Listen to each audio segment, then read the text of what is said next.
Welcome to the New Yankee Workshop. Could you use one of these? A portable chop saw station. You can use it around the house or set it up in your shop. And I'll show you how to build one next, right here in the New Yankee Workshop.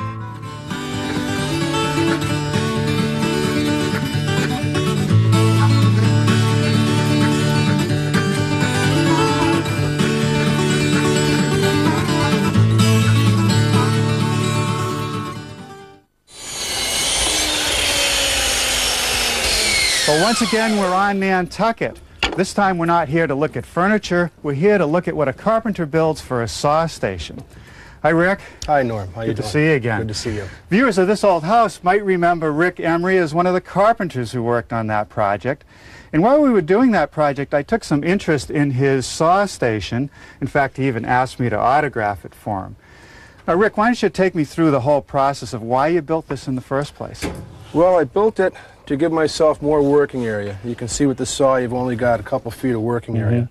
This gives you a full 8 feet, or there's a cleat here we can attach extension tables on either end and go as long as we want. So you can support those long pieces of wood. We're working with crown moldings or good 16-foot pieces, yes. And how did you start putting it together? You got some pretty fancy moldings Well, here. it was stuff that was lying around the shop, and it was a 2x4 box underneath with a piece of plywood sitting on it, and obviously the space for the table, and we raised this up so that this is flush with the saw table. Right, you want that absolutely flush, and you also want to line up this fence with the fence of the miter saw. Exactly. And when I was done, I noticed that there were 2 big nice spaces in there, and I figured it'd be a great place to keep some sharp tools. Wow, so you got all kinds of I've got my chisels, my marking and measuring tools on this side. And on this side, paddle bits, the router bits I commonly use, twist bits, and some miscellaneous. That's great, because you don't have to keep running back and forth to your truck for these small accessories. Everything's right in front of me. You even clamped a drill press on one end of it here to cut some plugs. Now, I don't see a saw stop, though. What do you use for a saw stop? You remember the old doweling jigs, Norm? That's right. We don't use those very often anymore since we use biscuits. What I'll do is measure out where I want to be and set my doweling jig. And there you go, you've got a stop. That's great. So it's a new use for an old tool. Yeah, that's handy. The whole system is supported on just sawhorses. Right, right. Now, if you had to do it all over again, what would you change? Well, I'd lighten the base up. Try to lighten the whole unit up. I would pad the saw up 3/4 of an inch and raise this, so I had another 3/4 of an inch of space in here. You get tall router bits in there. That way I could get hand planes in and stand my router bits up rather than having them lying down, beating up against one another. But you'd still use the sawhorses as a support system? Yeah, I like the system. sawhorses because I can keep my stock right in front of me and feed the saw right from here without moving. All right. Well, you know, I want to build one of these in the New Yankee Workshop, and you've given me some good ideas. No, I'll be interested in seeing it. All right. While you're here, you want to darken that signature up for me too, please? Yeah, it's starting to fade a little. Yeah, well, we get a lot of use. Well, it seems that every carpenter has his own opinion about what a chop saw station should be like. It was useful to see Rick's, and here's my version with the features that I like. You could actually take this around to different job locations, or you could set it up permanently in your shop. This is the base unit, and to hold it up, I've made these standards just out of dimensional lumber and some bits of plywood. And they drop into place and get held in with a couple hooks. Now, I built the project primarily out of MDO plywood, which has that nice smooth surface on it. It's good and tough, and it'll hold up to a lot of hard use. Now, once the legs are in place, you just flip it over again and stand it up. Now, one of the features that I like about a chop saw station is to have it high so that I can see the marks on the wood as I'm using the saw. The saw that I'm using in this setup is a 10-inch compound miter saw, and it simply slips in between some blocks that are up on the tabletop, and they are very tight so that it can't move forward and back or side to side. Now, depending on your miter saw, you may have to make this opening a bit wider and modify the fence so that it matches up with your saw's fence. One of the things that's really necessary on a miter station is a long extended fence. To accomplish that, I built this U-shaped piece that slides out, and the fence is hinged so it just pivots around, and I lock it in place with a little barrel bolt. Now, this is the simple side. On this end, it's the same type of fence mechanism with one added feature. It has a tape strip right along the top of it, and that allows me to use this little accessory. It's a stop block, and that just slips over the fence, and I can lock it down on the measurement that I want and cut several pieces exactly the same length. So I've started by ripping a piece of plywood to the correct width.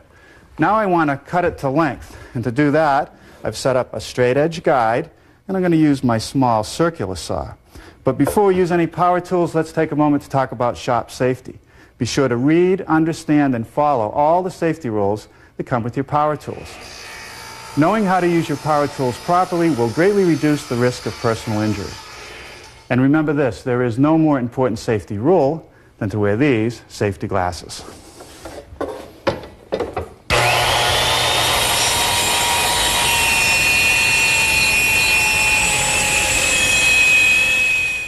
The next step is to trim off the corners. I don't want 90-degree corners that I can get hung up on. And that's just a simple matter of trimming them with the circular saw. It's important that the top of the chop saw station not deflect or sag under its own weight. And how I accomplish that is to put a beam or a stiffener under the top, a 5-inch wide piece of plywood that sits in a dado. To make the dado, I've set up my stacked dado head cutter in the table saw and adjusted the fence to the right dimension.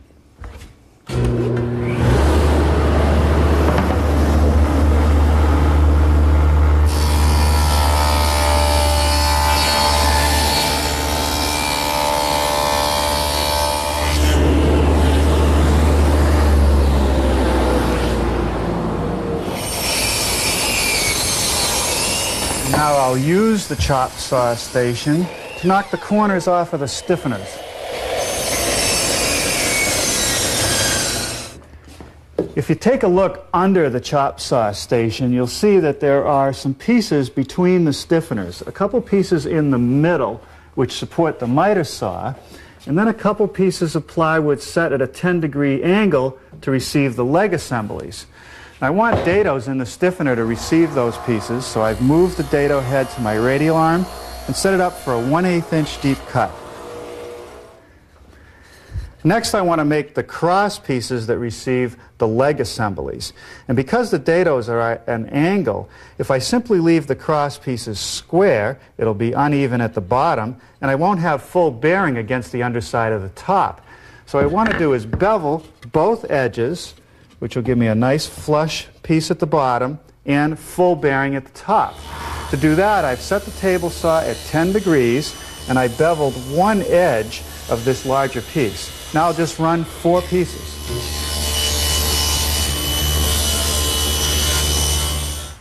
Now I'm ready to cut the cross pieces to length, and for that I'm going to use my stop. Drop it over the fence, slide it over to the measurement, in this case 16 1/4, and cut the 4 pieces.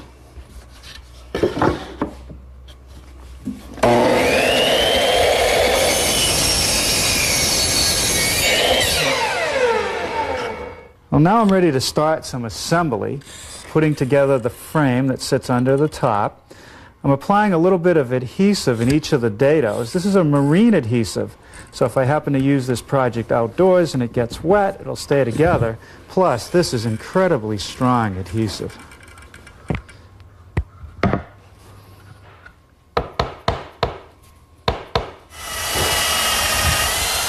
Now I'll just pre-drill some holes for some 1 5/8 screws. With some more adhesive in the grooves of the top, I'm going to drop it over the frame get it in position, and attach it with some more screws.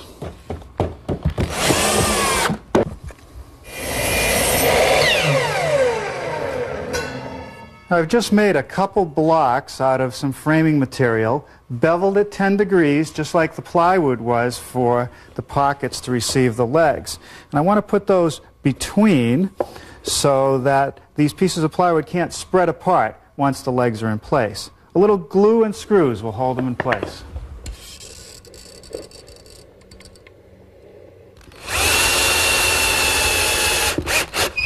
Now I'm ready to make the legs, and because they splay out to the side and towards the end, the cuts have to be compound cuts. So I've tipped the saw to 10 degrees and turned it to 10 degrees. And once again, I'll be using my stop block to get all the pieces the same length.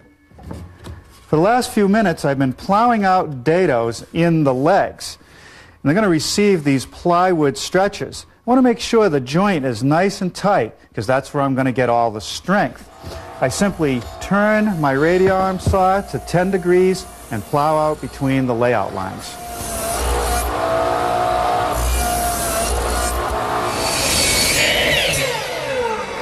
With the miter saw set at 10 degrees, I can cut both the top and bottom stretches to length. Now we can put the legs together.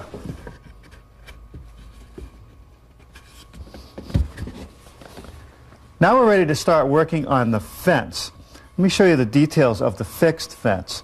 There's a 6-inch piece in the back that has a dado that receives the shelf, and then there's another piece in the front that supports the shelf, which is connected by biscuits and glue.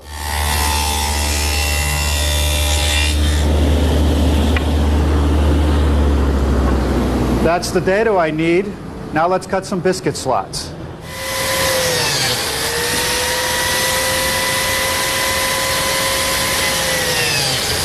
Now I can assemble those sections of the fence. A little more of that adhesive in the dado. And I'll just slip the shelf in place. Flip it over. And drill a few holes for some screws.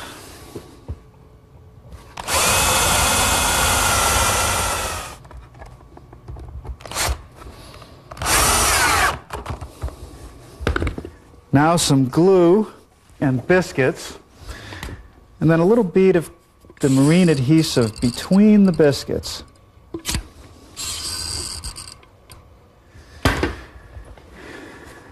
Now I just bring the two pieces together.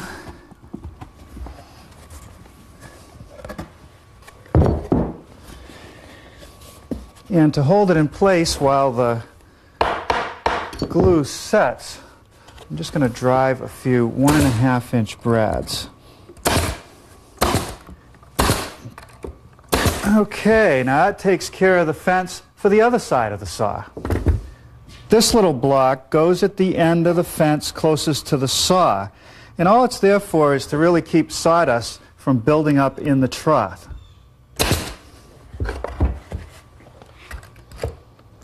Now I'm getting ready to attach the fence sections to the table, and I need to cut corresponding slots in the tabletop to match those in the fence. So I've clamped my level as a straight edge, and I'll simply run the biscuit joiner against the level and cut the slots.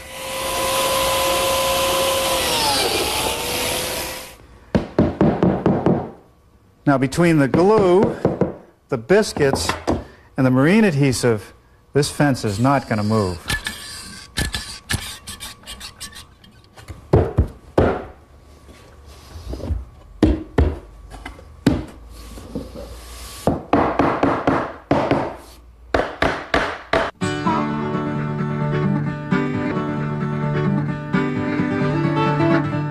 And now I'm ready to set the saw in position.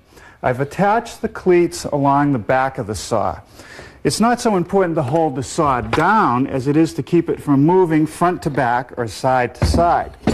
So we'll drop the saw in up against those blocks.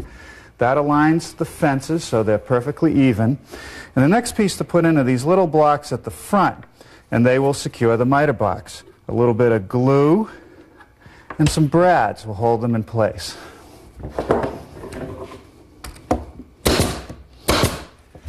Well, now it's time to cut the handholds to carry the saw station, and I got lucky.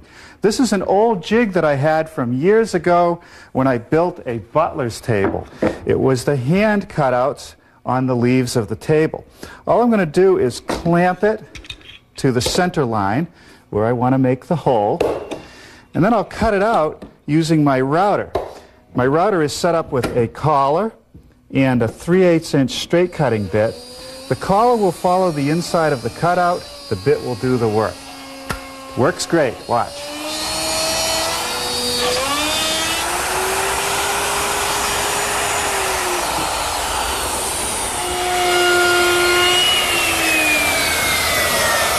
A 1/4" radius roundover bit eases the edges of the handhole. Let's look again at the prototype. The adjustable section of the fence is supported by these removable tracks so that they can be slid out of the way when the piece is transported. They're made up of 3 pieces of plywood joined at the corners with glue, biscuits, and brads, just as I did with the fixed fence. There's a little dowel in the bottom that allows you to pull it out easily, and there's a slot along the top through which this screw passes to act as a stop. To make the slot, I'm using a 3/8" bit in my router table. I've transferred marks to my fence, which shows me the leading and trailing edge of the bit, and I just aligned those marks with my layout marks here at the edge and ran the piece through.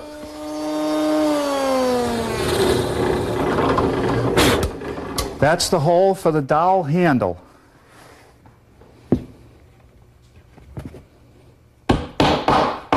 That's that. Now there's the pilot hole for the screw that's going to act as the stop.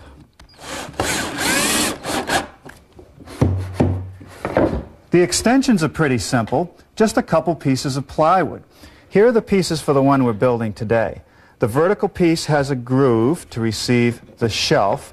I've clipped the corners so there's no pointed edges, but there's one more detail I want to make, and that's to bevel the bottom edge of the vertical piece so that when you fold it up, it won't bind if there's sawdust in the way.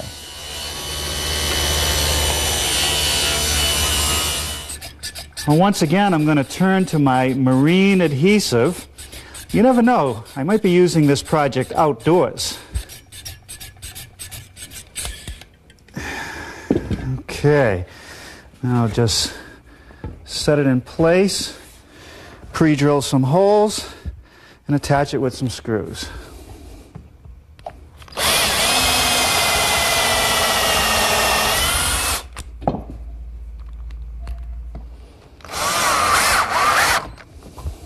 To join the sections of fence together, I used a short piece of piano hinge on the prototype. That's fine for joining the pieces, but it presents a problem. If I slide the stop over, it gets hung up on the knuckle unless I recess the hinge, and I had to taper the pieces to allow that to happen. Since that time, I found a better solution. These little barrel hinges fit into mortises that are in the end of the plywood. So it's totally concealed and it won't get in the way of the fence, and it still swings 180 degrees for storage. Drilling the holes has to be done very precisely, so I've made this hardwood jig to guide the drill bit. I just clamp it in place and drill the holes. If I don't get them in the right place, it's not going to work.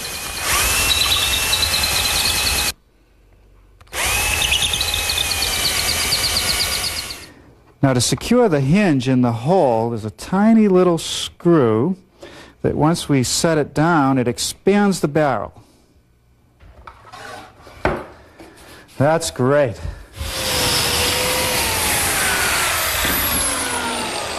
Now I've just cut a couple slots in the horizontal pieces of the fence, and I'm going to put a biscuit in the piece that swings around.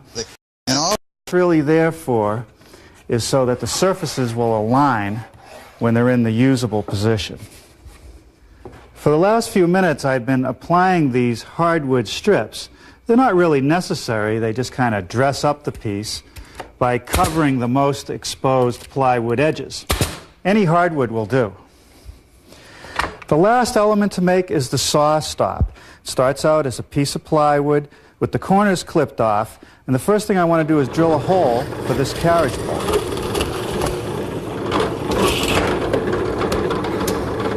Here I've traced the outline of a nut. I'm going to chisel out the area and then freeze the nut with some epoxy. Now, if you notice on the back side of the stop, there's this pointer, and it's adjustable to compensate for different size saw kerfs. I want to nibble away the material to make that lap joint.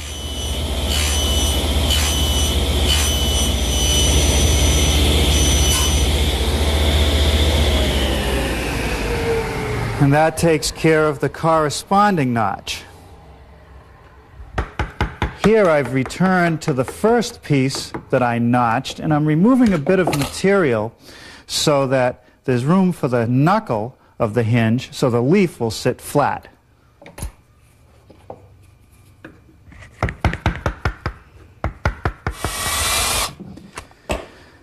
These screws secure the piece that I was just working on that ultimately rides along the top of the fence.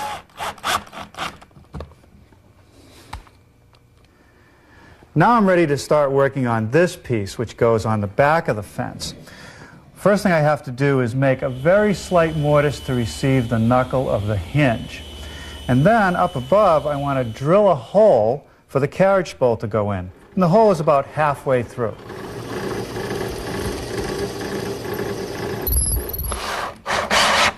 That secures one side of the hinge. And that takes care of the other side of the hinge.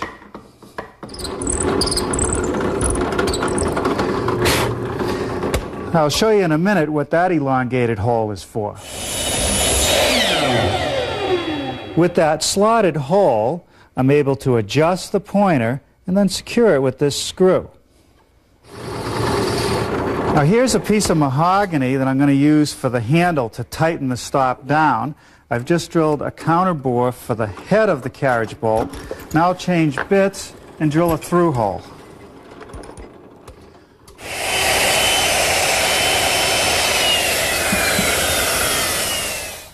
Here I've mixed up a little bit of quick setting epoxy to secure the bolt in the handle so that it can't spin.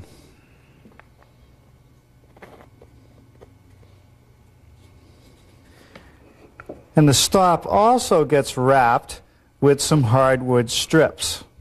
The last thing to do to the stop is install these small lag screws. And this is where the stock is going to hit the stop. With this adhesive back tape installed, I can now cut pieces accurately to length. Well, this project turned out very well. I hope that you'll build one. I can't tell you how long I've wanted to build one. Now I have two. On here? Now I'm getting ready to attach the fence sections to the table, and I need to cut corresponding slots in the tabletop to match those in the fence. So I've clamped my level as a straight edge, and I'll simply run the biscuit joiner against the level and cut the slots.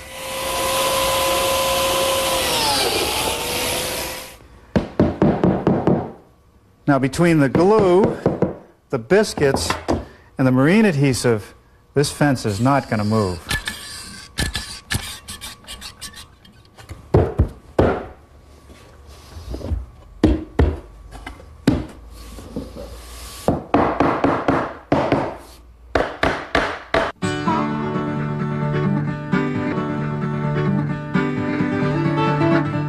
And now I'm ready to set the saw in position. I've attached the cleats along the back of the saw. It's not so important to hold the saw down as it is to keep it from moving front to back or side to side. So we'll drop the saw in up against those blocks. That aligns the fences so they're perfectly even. And the next piece to put in are these little blocks at the front, and they will secure the miter box. A little bit of glue and some brads will hold them in place.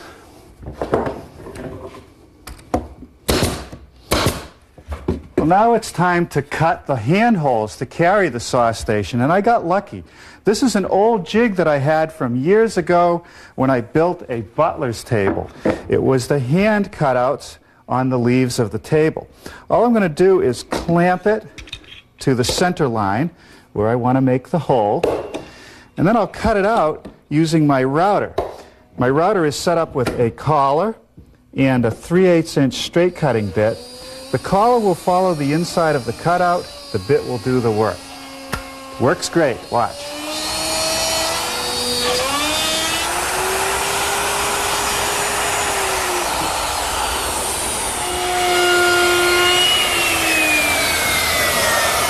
A 1/4" radius roundover bit eases the edges of the handhole. Let's look again at the prototype. The adjustable section of the fence is supported by these removable tracks so that they can be slid out of the way when the piece is transported. They're made up of 3 pieces of plywood joined at the corners with glue, biscuits, and brads, just as I did with the fixed fence. There's a little dowel in the bottom that allows you to pull it out easily, and there's a slot along the top through which this screw passes to act as a stop. To make the slot, I'm using a 3/8" bit in my router table. I've transferred marks a bit wider and modify the fence so that it matches up with your saw's fence.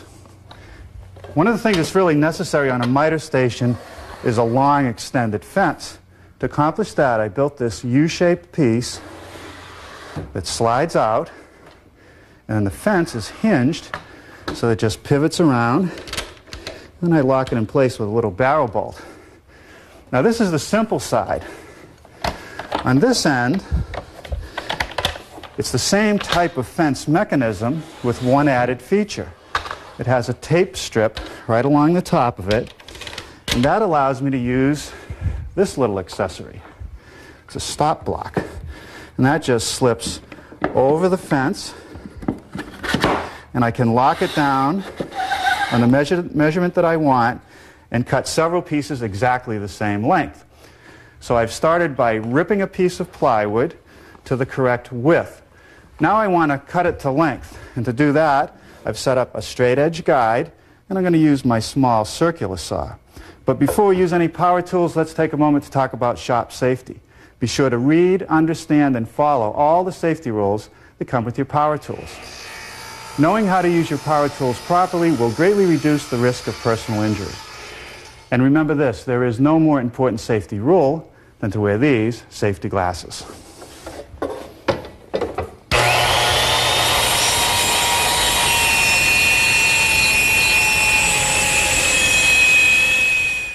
The next step is to trim off the corners. I don't want 90-degree corners that I can get hung up on. And that's just a simple matter of trimming them with the circular saw. It's important that the top of the chop saw station not deflect or sag under its own weight. And how I accomplish that is to put a beam or a stiffener under the top, a 5-inch wide piece of plywood that sits in a dado. To make the dado, I've set up my stacked dado head cutter in the table saw and adjusted the fence to the right dimension.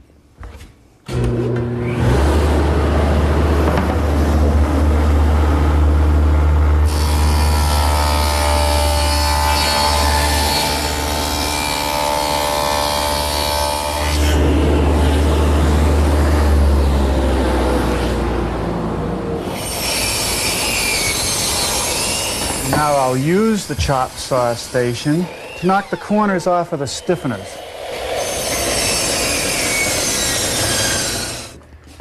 If you take a look under the chop saw station, you'll see that there are some pieces between the stiffeners. A couple pieces in the middle which support the miter saw, and then a couple pieces of plywood set at a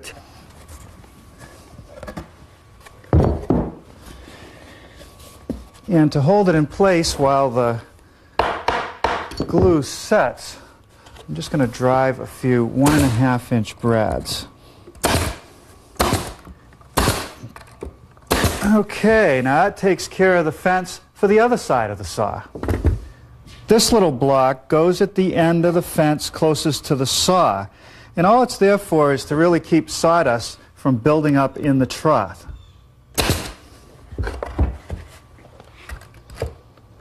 Now I'm getting ready to attach the fence sections to the table, and I need to cut corresponding slots in the tabletop to match those in the fence. So I've clamped my level as a straight edge, and I'll simply run the biscuit joiner against the level and cut the slots.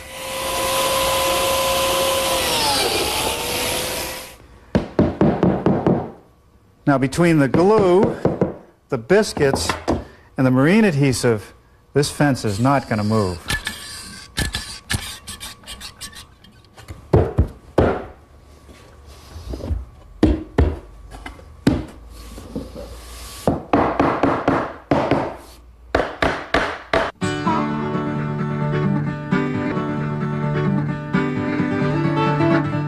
And now I'm ready to set the saw in position. I've attached the cleats along the back of the saw. It's not so important to hold the saw down as it is to keep it from moving front to back or side to side. So we'll drop the saw in up against those blocks. That aligns the fences so they're perfectly even. And the next piece to put in are these little blocks at the front, and they will secure the miter box. A little bit of glue and some brads will hold them in place.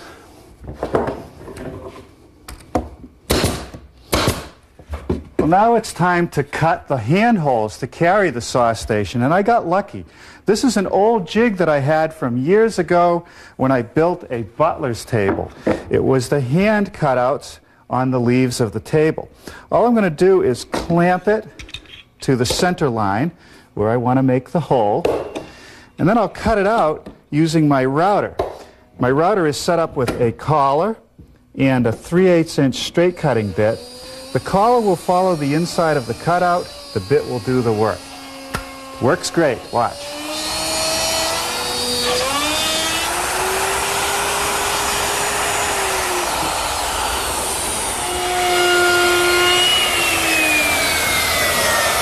A 1/4" radius roundover bit eases the edges of the handhole. Let's look again at the prototype. The adjustable section of with the miter saw set at 10 degrees, I can cut both the top and bottom stretches to length. Now we can put the legs together.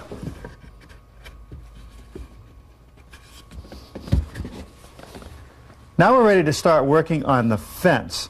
Let me show you the details of the fixed fence.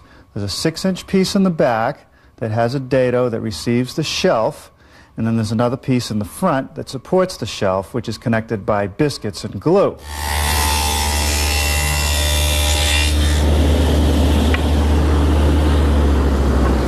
That's the dado I need. Now let's cut some biscuit slots.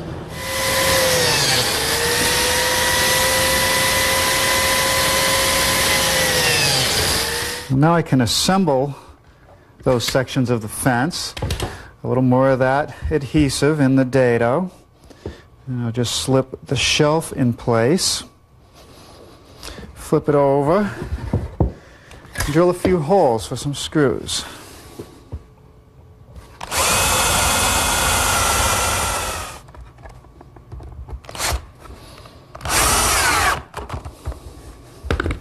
Now some glue and biscuits, and then a little bead of the marine adhesive between the biscuits.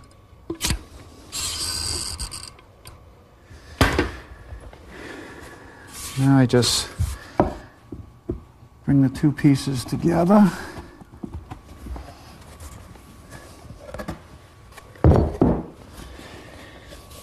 And to hold it in place while the glue sets, I'm just going to drive a few 1.5" brads.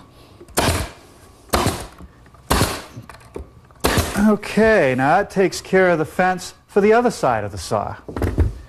This little block goes at the end of the fence closest to the saw, and all it's there for is to really keep sawdust from building up in the trough.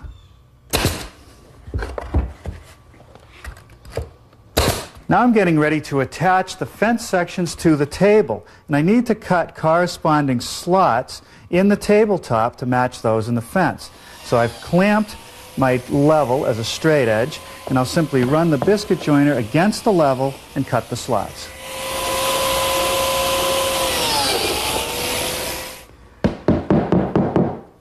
Now between the glue, the biscuits, and the marine adhesive, this fence is not going to move.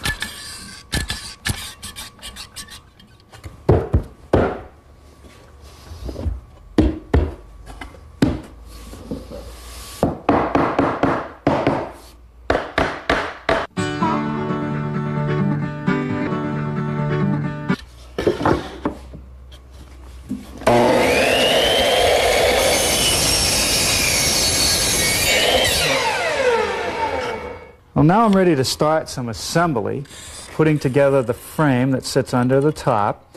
I'm applying a little bit of adhesive in each of the dados. This is a marine adhesive, so if I happen to use this project outdoors and it gets wet, it'll stay together. Plus, this is incredibly strong adhesive.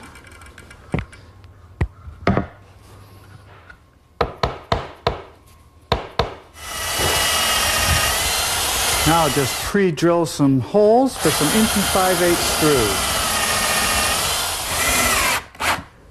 screws. With some more adhesive in the grooves of the top, I'm going to drop it over the frame, get it in position, and attach it with some more screws.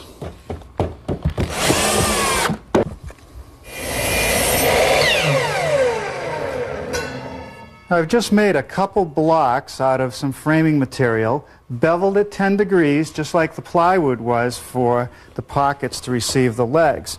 And I want to put those between so that these pieces of plywood can't spread apart once the legs are in place. A little glue and screws will hold them in place.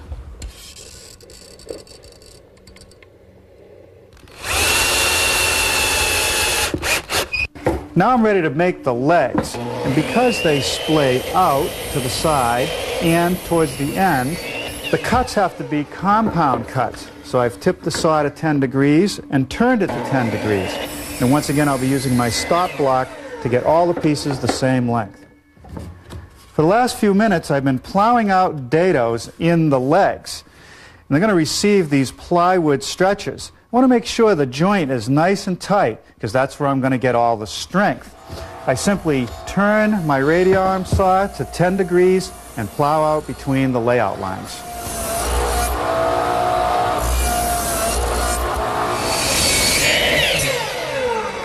With the miter saw set at 10 degrees, I can cut both the top and bottom stretches to length. Now we can put the legs together.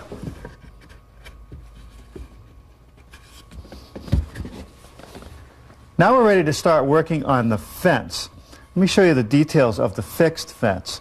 There's a 6-inch piece in the back that has a dado that receives the shelf, and then there's another piece in the front that supports the shelf, which is connected by biscuits and glue.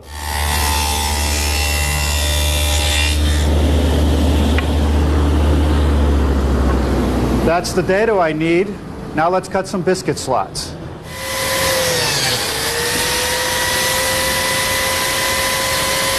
A few 1.5-inch brads. Okay, now that takes care of the fence for the other side of the saw. This little block goes at the end of the fence closest to the saw, and all it's there for is to really keep sawdust from building up in the trough.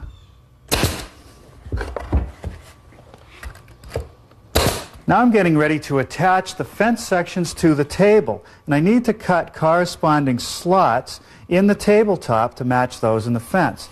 So I've clamped my level as a straight edge, and I'll simply run the biscuit joiner against the level and cut the slots.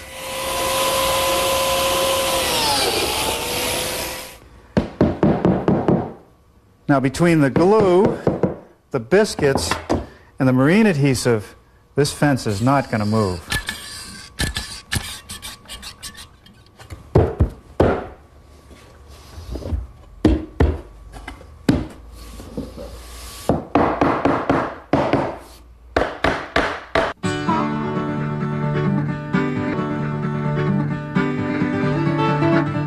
And now I'm ready to set the saw in position. I've attached the cleats along the back of the saw. It's not so important to hold the saw down as it is to keep it from moving front to back or side to side. So we'll drop the saw in up against those blocks. That aligns the fences so they're perfectly even. And the next piece to put in are these little blocks at the front, and they will secure the miter box. A little bit of glue and some brads will hold them in place.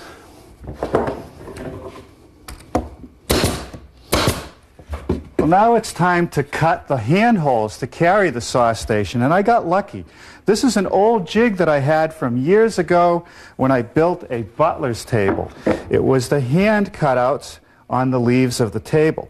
All I'm going to do is clamp it to the center line where I want to make the hole, and then I'll cut it out using my router. My router is set up with a collar and a 3/8" straight cutting bit. The collar will follow the inside of the cutout. The bit will do the work. Works great. Watch.